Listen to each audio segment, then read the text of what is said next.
you ready to unlock the power within? To let go of fear, embrace vulnerability, and step into a life of alignment and fulfillment? Welcome. I'm Valina Stavropoulou, and this is a journey of unbecoming. Discovering a version of yourself you never knew existed. What does it mean to unbecome? It's about release, surrender, radical acceptance, and so much more. But what can unbecoming do for you? In each episode, I guide you on a journey to overcome self-doubt, set empowering boundaries, and uncover the untapped potential within you. Through honest storytelling, insightful interviews and reflections drawn from my own experience of living with MS, you will find inspiration to face life's hurdles, embrace your authentic self, and thrive. Are you ready to cultivate deeper self-love, experience more joy, and live a life guided by purpose? It all starts now. Welcome, everyone. I'm Dr. Pat, and I get to take this beautiful journey with the most incredible Valina. Today on the journey of unbecoming, we're going to be talking about something that every single one of you I know relates to. We're going to be talking about that inner critic. What do you do when it shows up?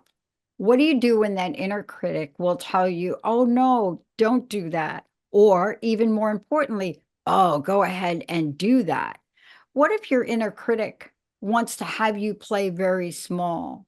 What if your inner critic is always questioning the truth of who you are? Today, we're going to take a deeper dive into that because this is the work Valina does. And in the process or the journey of unbecoming, each and every one of us is faced with an inner critic. Why? Because somewhere along the line of becoming who we are, we have picked up criticism, questions about doubt, self-doubt in ourselves and our ability that didn't exist at the moment we were born. Valina, thank you so much for today.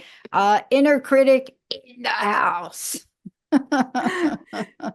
Thanks for your kind introduction. I think, yes, it's exactly as you said. It's one of my most favorite topics to discuss because, at the heart of the journey of unbecoming lies one of the biggest challenges, the inner critic, that voice, that destructive voice that I know no one that hasn't had that at some point in their life, or sometimes constantly, every single day. So this destructive voice can really take us back. It works as a block at times, and it doesn't allow us to embrace who we really are, why we're here for. So it does become a big block. And what is it actually, the inner critic? The inner critic is the voice that tells us you're not good enough. You're not smart enough. You're not beautiful. You're small. You're big. You're stupid. It can be quite harsh at times for sure. So it is different, obviously, for every single person. It's not the same. And it comes from, most of the time, it does come from childhood experiences.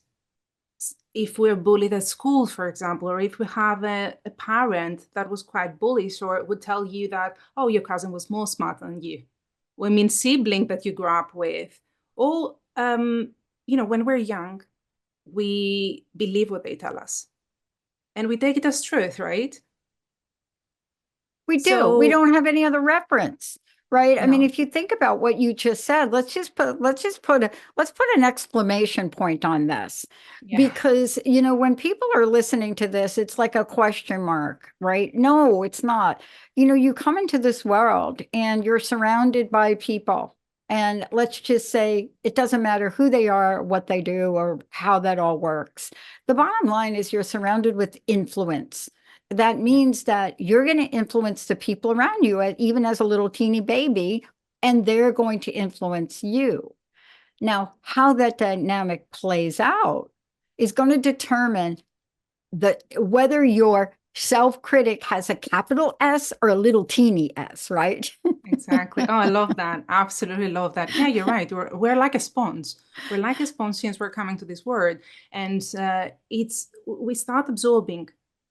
And again, we don't know. We're going to believe our sibling, for example. We're going to say, oh, yeah, actually, I'm not smart enough. If that person that actually loves me says that, then I probably am not. Or like if you go to school and you have a teacher that, tells you that, oh, you haven't done this correctly, you will take this in and this will start becoming your truth, right? And it's not only that, we grow and then we get out in the society, and there are so many societal expectations that it kind of drives us insane. We try to fit in a box. One of the things that I think is the one that we probably have in the society is like, oh, you need to have a stable job by that age. Oh, And if you don't, then you're a failure. Who oh. says that? Who said that? Exactly. But part of this, let's talk about this. When we take the inner critic into account, it is Mhm. directly proportionate or related to our ability to manifest. And this is the connection. So part of what I saw when the movie The Secret came out, and believe me, we were the radio show that helped launch What the Bleep. And when that Mm. happened, the world kind of opened up to the world of possibilities and how to create your own day and what that meant and how to start that. And then something else happened. We forgot that. We forgot the laws of manifestation, the law of attraction, whatever you want to call it, we forgot. But let's talk about this. Manifestation is directly related to the power we give that self critic. Am I true? Is that a true statement or not? It is. Absolutely, it is. And it does show up in very different ways, as I said before, for depending on obviously the experience that each and every person has. Um, it can manifest as perfectionism, right? That's me to talk about this for sure. It has to be flawless, otherwise it's not good enough. It could obviously manifest as a self-doubt. Oh, who am I to do this? Who am I Yeah. to post this video? Who am I to go out there and do public speaking, for example? Ah, Um, it can be imposter syndrome, which is really big as well. We compare ourselves to others. We're like, oh my God, at any moment, someone will understand I'm a fraud. Oh, what did I say just now? It's that thought that keeps coming to you. And, of course, last but not least, I'm sure there are many, many more ways that it shows up. But last but not least is that people pleasing, right? oh boy. Oh, if I say no, what will they say about me? Oh, I'll disappoint. I should go to that meeting. So, there are so many ways, and it's quite distractive, isn't it? It is. Let me just do this. I want to take a conversation to a real life situation I'm working with somebody on because it fits right in here. But I want to get to this first point, and that is awareness is the first step. Let's talk about Yes. that for a minute because how many people do you coach or you work with or that I work with? Or even when I look in the mirror, hello, looking in the mirror, talking to yourself. I do that quite often. I love that. I have a mirror Yeah. right here. So I love to get in that mirror and like have a conversation with myself. I had one this morning. But one of the things is being aware that you're in the middle of a conflict with yourself. And I call it a Yeah. conflict with yourself because that inner critic has a couple of different jobs. Sometimes that inner critic will help us step into a major pothole. It will stop Yeah. us. It'll say, whoa, like, don't go down that dark alley, right? It'll like, don't go Yeah. down there. You might think you're superhuman, but this is 3 o'clock in the morning in Manhattan, in New York. Do not go down that dark alley, right? Yeah. And so you have to be aware. Tell me what this looks like. Tell me about this idea of awareness and how many people, Valina, how many people believe they do not have control? They do not have control over their thoughts. Yeah. I mean, yeah, we believe we don't have control, but actually the only thing we have control over is our thoughts, right? And we need to break that cycle. We need to recognize what's happening in our head. It's when it starts from the inner voice, then it goes to a thought, then it goes to a feeling, then a behavior, and then an action, which most of the time it's inaction. So if we look at ourselves and start saying, oh, I'm not good enough, then what are you going to do? You're going to feel sad, you're going to feel stressed, you're going to feel probably depressed. And then the behavior is like, oh, I don't think I want to do it. And then you don't do it after all. So how can you change that? One of the things that I would always suggest to the people that I work with, and I do it for myself almost every other day, is to write this down. Write down these critical thoughts and observe their patterns. What do they want to tell you? And most of the time people will come back to me and say, oh my God, I can't believe how mean I was to myself. Bring it to life. Draw your inner critic, put it down, just name it, give it a shape, give it a color. What's the voice? What's the voice you've been listening to? Who is it? Is it actually you, or is it someone else? And that really brings, as I said before, yeah, it brings to life the voice that keeps distracting you from moving forward. Yeah. I want to give you a real live example because this is the reality. And we're going to get everybody here to understand this idea of reframing and negative self-thought, because self-talk, because sometimes we don't utter the words. There are some people that will come out and say, oh my gosh, I'm so afraid of da da da da da. There are those people. But then there's the rest of us that do a lot of processing in our head. Scary, very scary. But part of this is shifting from a place of absolute neverness. I call it neverness, where it's never going to happen, right? The never and the always. I'm always going to be this way. No one is right. That's over Yeah. here. And to shift from there to a not yet is one of the most important things we can do. And it's so easy to do. So let's take an example of this and talk about how we can start to begin this shift. Yeah. Yeah. To begin the shift and then eventually see it from another perspective. To move from I'm not good enough to I'm learning and I'm growing every single day. Yeah. It's the use of the yet and the because, as I say. When you say I'm not good enough or I'm not enough yet, you give yourself a chance to prove you wrong of exactly what you say. It's motivating, it's hopeful. Then if you actually then say, oh, I'm not good enough because, you start rationalizing, you become objective, you see yourself from distance and you understand the contents of your feelings. Is it true? Is it not? You give yourself a valid reason. So instead of just straight away get on that like, oh, you're not good enough, oh, you haven't done it, oh, why you're like this, give yourself that space to breathe Yeah. and understand what's happening. And Yeah. also, it's that part of like, would you ever say all this stuff that you say to yourself to someone that you love and admire? To a loved one? I don't think you would. No, you wouldn't. And part of this is really allowing ourselves to become a number one priority in our mind. Yeah. We talk about self-care a lot, but what I have found over a multi-decade career in coaching is this one thing is we can put ourselves in front. Like if you ever say to somebody self-care, I have a client that I work with, and every time I bring up self-care, she says, oh my gosh, I didn't make a spa appointment. Great. No, that's good. But then I say, did you make a spa appointment with your mind today? Mm. Because if we can literally do what you're saying, and I talked about this yesterday, I talked about Viktor Frankl, who was so instrumental in helping me understand the power we have. But there's a Mm-hmm. part of this that I think we need to know how to silence that inner critic, but also let's just take a leap here. We have to trust ourselves, right? Yeah.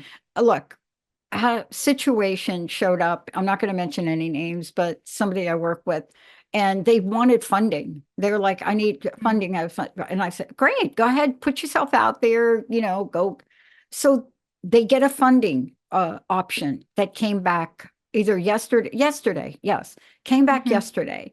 And the funding option was great. Well, at least where I sat, it was, I'm going to pay off the $17,000 you already have with us. And then we're going to give you like another 20. And so the funding option was for $38,000, right? Total, perfectly. She was like, OMG, right? Mm-hmm. Then she looked at the payback amount and the Okay. daily payments. And she's like, oh. And I talked to her and I said something like, so what is your sense in your gut? What are you feeling in your gut in the moment? Now, what does this relate to? So let's break it down, because how do we release the perfectionism, the the idea that you have some exact thing that you want to show out, but God, the universe, whatever you believe in, comes in and says, we're going to give you $38,000. We're going to pay out the $17,000 you have, and you're going to have to pay back $400 a day until it's paid off. And isn't this what you wanted? And the answer is like, oh. So let's talk about how everyday life, now that's a business situation, but Yeah. this happens every day in everybody's life. You know, the Yeah. job that you thought you were working for in that promotion and you get the not yet, or the extra work you're doing, or the volunteer things you're doing where people are called to change, or a show like this, all of these things that you step into the world, but they just don't align up perfectly the way you want. What do we do with that level of perfectionism? Exactly. I mean, we need to adjust. I don't think there is any other way. We need to adjust and we need to understand the situation around us and see, okay, start practicing gratitude even. Just see where you are in the point of your life. What is happening in front of you? At least you tried. Look how far you've come. It's not that, oh, it's not the end of the world if something happens and it's not the outcome that you would like. I was a master perfectionist before, and I love that I say I was. I was there. The eyes was on the prize always. I was just going ahead. If a goal would be accomplished, then I would just say, no, I should have done it a little bit better. Oh, no, probably this would be in a different way. Oh, what would this person say if this not top notes? It, it was so distracting. And, MS came to my life 6 years ago. And I realized when I tried to be the perfect patient, that's never going to happen. I was working always towards a finishing line that doesn't exist. So I had to adjust, had to Yeah. pivot. And had to start understanding that every single thing that I do is a small win, isn't it? To see it in front of me and start treating mistakes that happen when I felt that there was a failure. And I'm sure I speak to everyone's heart when I say that.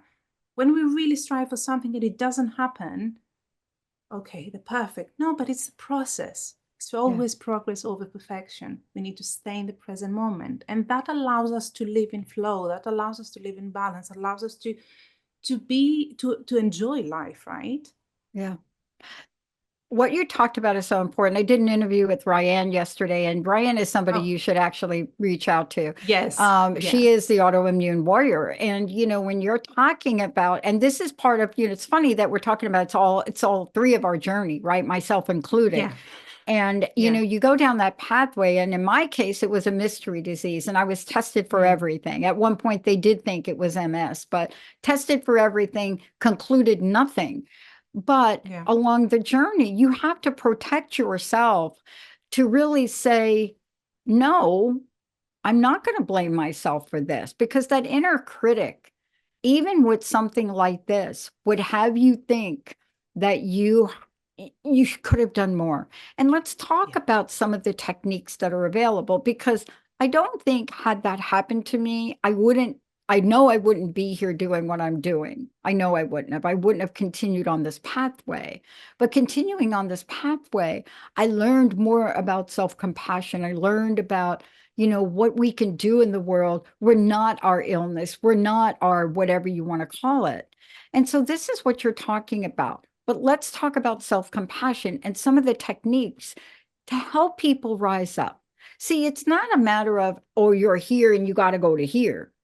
Yeah. But Yeah. how do you just move the needle on a day-to-day basis? It's the small steps you take. You start listening to that voice that actually says, oh, you'll be able to do that. Just one small thing. As you said, you don't need to do the next year's goals. You just need to do the next few days and you're going to be absolutely fine. And have that thing inside of you like, what if I try? What if I tried? Instead of like, what if I fail? I'm going to always fail. I love this. That was one of my first blogs. I love this thing that says from Erin Hansen says, what if I fall? Oh, my darling, what if you fly? And then, yeah, we have ways to fly. We have ways to start picturing this success. One of my favorite ones, Lately, I'm on the motivational stickers. I stick motivational quotes everywhere because I want to see it. I want to get that boost, that daily boost, which I absolutely need. And then repeat empowering phrases, whatever resonates with you. Start praising yourself. I love what you said before about the mirror. And we all need to exercise that. Be in front of that mirror. Go there for like 10 seconds, 15 seconds, make it 30. And start saying to yourself what you would love to listen from others. Yeah. That's a big thing. It's huge. And, it's so interesting because, I play a sport. I have a couple of people that dance and they live in front of a mirror when it comes to that craft. But when you ask them to step in front of the mirror and have a conversation with themselves, and these are people that I have a couple of folks that are dancers and they are like, they live with the mirror. Like you go into their house, they got like a whole room and it's got like mirror, mirror, mirror everywhere. And I said, have you ever had a conversation with yourself in front of the mirror? And they look at you like, it's like this look. And you say, yeah, just next time you go and you're going to stretch, why don't you talk to yourself? Have a conversation. And they look at you like, why? Because we're not taught the power of our own voice to reinforce the truth of who we are. So let's talk about what will shift if we take this on. What will shift if we can really quiet that voice, or at least have that voice have a place to show up when it's needed? What's the life-changing impacts? First and foremost, we feel free. We feel free. There is something that is lifted from us. Imagine if you have a cheerleader in your ear every single day, instead of someone that criticizes you and tell you that you're not there, or you're not good enough, or you're not going to succeed in something. And it starts from us. It always starts from us. And if we start saying all these beautiful things that we would like to say to a friend, to ourselves, then our confidence is going to increase. We're going to feel better. We're going to feel more beautiful. We're going to start self-accepting. We remember unbecoming is all about release, surrender, and radical acceptance. That's the part of acceptance. And we start living, every day authentically. We don't think about, oh, what the other person will say. Oh, if I don't do that or to its excellence, then something will drop and it's not going to be successful. So it's to understand how important this shift is going to be for our day-to-day life. And part of this is also knowing too, let's talk to this, but before we do, first of all, this is the work you do to help people. Whether you're out there speaking, your voice is to help all of us raise up. Now, one of the questions that I get all the time is, how do we contact people? How do people get to work with you? What is the best way for people to find out the bigger picture of all you do, Valina? So the easiest way is go to my website, is mindhierarchy.com. I'm on Instagram as well as @mindhierarchy. And yeah, they can just contact me. There is a contact page on my website. They can reach out and they can ask any questions. They can get on a 30 to 45-minute free call that we can talk about anything that troubles them at the moment, and see how I can help them, of course. Okay. I want to bring this full circle in the time we have left. Yes. Here we are. We have to understand and learn what that inner critic sounds like. And I think most of us know, but we don't want to admit it. Okay. Yeah. So that's the scariest part, which we've talked about. But what is the best way in bringing this full circle today to let the inner critic know we're not angry at it, we value it, but there's just a time we don't need you? What are your closing thoughts on this? What would you like to leave folks with what they can do, what they could know?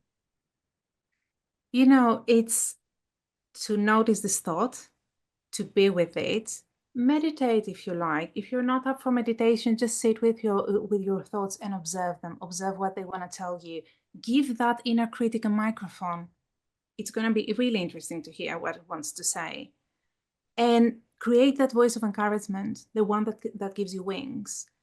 And I think my last really note to our audience is that every time you challenge your inner voice, your inner critical voice, a critical thought or a limiting belief, you choose an act of unbecoming and reclaim a piece of your power, a piece of your authentic self. So yeah, I think that's simple as that. It's not simple, but we want to make it simple. Well, and again, how do people find out more about you? So yeah, they can find me on my website, mindhierarchy.com, on Instagram as well, at mindhierarchy, and they can contact me anytime, and yeah, we can get in a chat. Look, I want to thank you for today. This is such valuable insight. The inner critic is really not talked about very much. We tend to wrap the inner critic up in a big conversation about the ego. And I love that we're pulling it apart, because most of the time when you work with people like you do and I do, we try to bite off way too much. If we just focus on this inner critic dialogue, if we did that for just a week, 7 days, I know it takes longer to change a habit, but if you work on this for 7 days and you do what you're talking about, the changes will show up almost immediately. And, Exactly. part of this for, my friend over here that got approved for a $56,000 loan, what is that inner critic that keeps popping up that says, oh no, don't do it. Oh no, don't do it. Oh no, don't do it. When she actually called it in. See, that's probably our next show.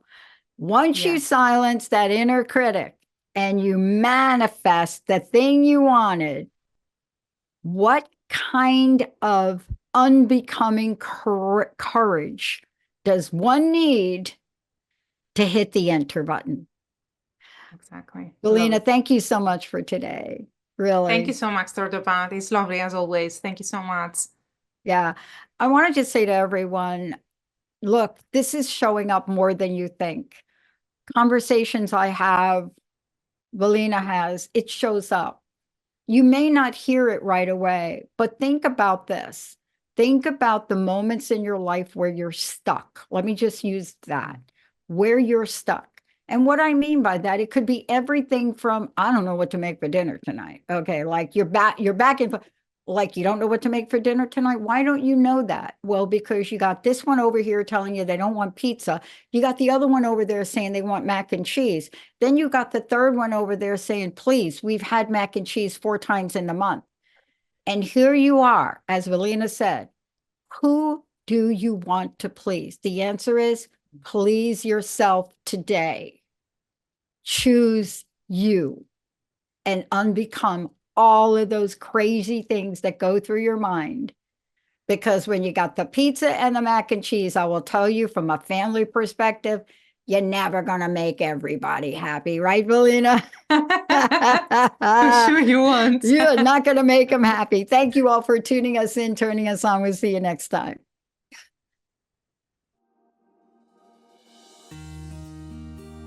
I'm Valina Stavropoulou, and you have been listening to the journey of Unbecoming, discovering a version of yourself you never knew existed. Tune in every first and third Thursday at 9 Pacific on Transformation Talk Radio for a space where you are seen, heard, understood, and deeply supported. Remember, you do not have to find your way back to your heart alone. Each episode invites you to explore what Unbecoming means for your mind, body, spirit, and emotions, a transformative process of releasing what no longer serves you. This show is not just about overcoming challenges. It is about celebrating the beauty of letting go and stepping boldly into a life of joy, purpose, and self-confidence. For more information and to connect with me, visit mindhierarchy.com.